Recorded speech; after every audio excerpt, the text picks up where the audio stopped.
Even though the audience, the television audience for this convention thus far has not been particularly large by modern standards, one might expect that people will tune in tonight to hear from this new running mate for Donald Trump, who many people will have never heard of before this week. J.D. Vance is not a widely known public figure. He is best known for having written a well-received autobiography, which he started while he was at Yale Law School. Mr. Vance also served for 6 months in Iraq as a public affairs unit officer in the Marine Corps.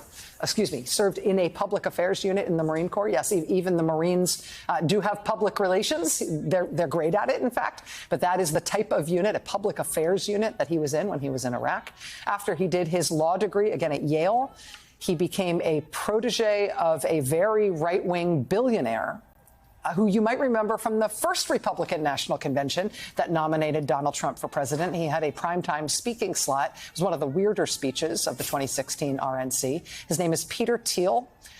He got J.D. Vance a job at a biotech company in San Francisco after J.D. Vance graduated from law school.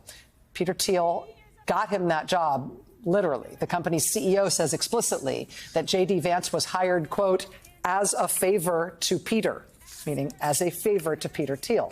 Peter Thiel then got J.D. Vance a second job. He directed one of his venture capital companies that they, too, should hire J.D. Vance. See, this is why these guys are so against any kind of affirmative action, because clearly they got where they are in this life out of sheer merit, as represented by having your billionaire friend call people and tell them to hire you, even though they're not sure why they're supposed to be hiring you.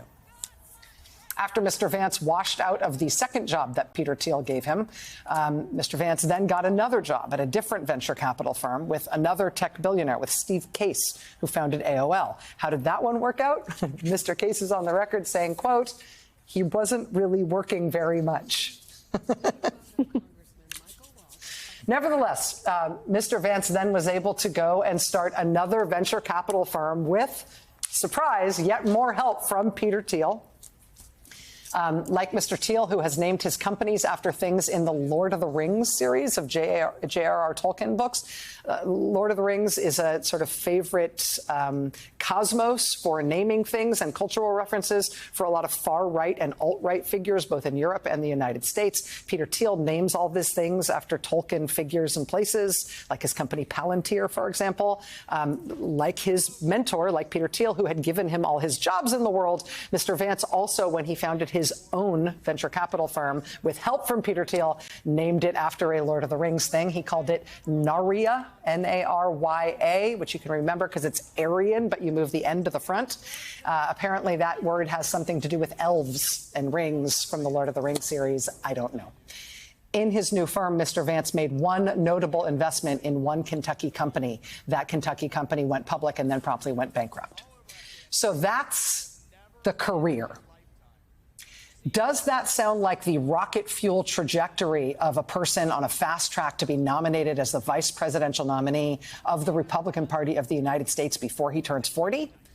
No, it does not. Writing a memoir and otherwise being Peter Thiel's intern is not usually the way you get to be a vice presidential nominee. It's not usually the way you get to be a United States senator either. But it is the way you get to be a U.S. senator if you're J.D. Vance. J.D. Vance's campaign for the U.S. Senate was the first time he ever ran for anything.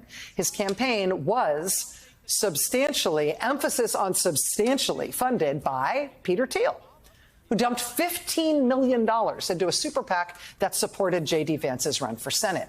That super PAC then further effectively took over the operation of the campaign and ran most of it for Mr. Vance. And after Peter Thiel personally took J.D. Vance to meet Donald Trump, literally, Peter Thiel physically walked him into the meeting and presented him to Trump. That is how Vance got the Trump endorsement for that U.S. Senate seat, which is all you need to win a Republican primary for Ohio Senate in 2022. That's how he won the Republican primary. He then vastly underperformed other Ohio Republican candidates on the general election ballot in 2022, but he did win, which is how he got into the United States Senate a grand total of a year and a half ago. And that's how he got to be the vice presidential nominee of the Republican Party right now. as internships go, that's a really good internship. The choice of J.D. Vance to be Donald Trump's running mate is reportedly a decision that was only made at the very last minute, like the day before it was announced. You do not choose a person like Mr. Vance because you think you need help winning the election. When they chose J.D. Vance, they did not think they needed any help winning this next election. If you're trying to make up for some, soft spots, some weaknesses in the Republican Party's electoral prospects, you do not, for example, choose a vice presidential running mate who is on the record, on tape, taking this position. I certainly would like abortion to be illegal nationally. I certainly would like abortion to be illegal nationally. 2022 podcast interview, first unearthed by CNN Today, in which J.D. Vance says, I certainly would like abortion to be illegal nationally. Republican presidential nominee Donald Trump, whatever you think about his politics and his political instincts, he's been very open about the fact that he sees the Republican Party's strong stance against abortion, particularly a strong stance for a national abortion ban, as an electoral loser. Even though Mr. Trump is the one who orchestrated the overturning of Roe versus Wade and therefore the Republican abortion bans all over the country, Trump has admitted that strongly restrictive stances on abortion, particularly a nationally restrictive stance on abortion, will cost the Republicans elections they could otherwise win. So then why do you pick J.D. Vance to be your running mate? If you are Donald Trump and you pick a running mate and you're looking to pick a running mate to help your electoral prospects because you're worried about your chances of winning the election, you would never pick Mr. I would certainly like abortion to be illegal nationally. You would never pick a national abortion ban guy. Right? You would also not pick a guy who says we're in a, quote, late Republican period in this country. And he doesn't mean capital R Republican. He means small r Republican, meaning we are at the end of being a republic.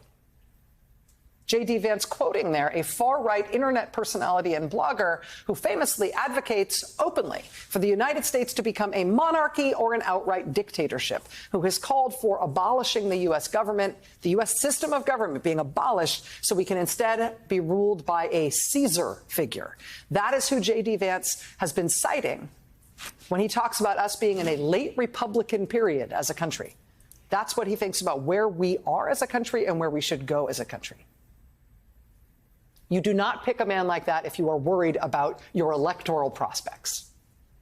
I mean, the man who created J.D. Vance as a political figure out of whole cloth and gave him all his jobs and also his seat in the U.S. Senate and also his introduction to Trump, he says he does not believe freedom is compatible with democracy. He wants freedom, so that means he does not want democracy. If you are Donald Trump and the Republican Party and you are worried about your ability to win this election in November, you would not pick J.D. Vance as your vice presidential candidate. You can only pick a candidate as out there as J.D. Vance if you're really thoroughly quite sure that you're going to win no matter what kind of craziness you put on the ticket and what you're going to bring into the White House with you. J.D. Vance is not the guy you pick to win over suburban women or whatever. He's not the persuade the undecideds guy. J.D. Vance is the guy you bring in to change the American system of government into whatever it is you think comes after us being a republic. And you only do that because you already think you have the election in the bag. What is coming together on both sides of the political spectrum right now is that Republicans who are thrilled to have it in the bag think they have it in the bag.